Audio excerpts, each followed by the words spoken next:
Newport's historic Touro Synagogue, the oldest in the United States, is again at the center of a lawsuit. Weeks after the Rhode Island Supreme Court ruled a New York-based Jewish congregation could evict a local congregation from the hallowed structure, the out-of-state group has filed a lawsuit against Congregation Jesuit Israel, alleging the now former synagogue tenant misappropriated funds that were set aside for the building's upkeep and failed to make hundreds of thousands of dollars worth of needed repairs.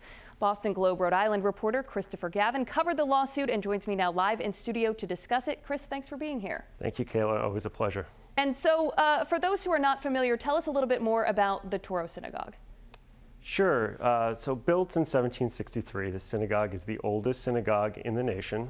Folks may recall how President George Washington visited Newport to thank leaders for ratifying the Constitution in 1790, and how he wrote a letter to the Jewish congregation there, basically assuring them that the new nation would protect religious liberty. Centuries later, the synagogue stands as a symbol for religious freedom, and it was made a National Historic Site in 1946. So just last month, the state Supreme Court made a key ruling determining that the synagogue's owner, New York-based congregation Sharith Israel, could evict Congregation Jesuit Israel after nearly 140 years. And now there's a new lawsuit that was filed. So what happened? Well, both congregations have histories closely linked to the synagogue, and last month's decision came after the relationship between the two deteriorated in recent years.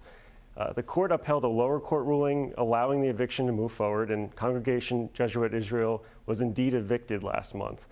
This latest lawsuit was filed by Congregation Sharith Israel as essentially a, quote, cleanup in the wake of the eviction, as its president told me. So what does this lawsuit allege here? In the lawsuit, Congregation Jesuit Israel is accused of misappropriating money from two long-standing funds established to cover repairs and maintenance. The congregation has allegedly withdrawn more than $1.6 million since 2012, but has not produced records showing the money was used to maintain the building. The lawsuit also claims the congregation lapsed on its duty to make more than $300,000 worth of repairs, and that it removed at least two Torah scrolls, along with what the complaint describes as, quote, many ritual objects that do not belong to them. Congregation Sharith Israel said it tried to settle all of this out of court, but those efforts failed. A lot of allegations there. So what has the response been from Congregation Jesuit Israel?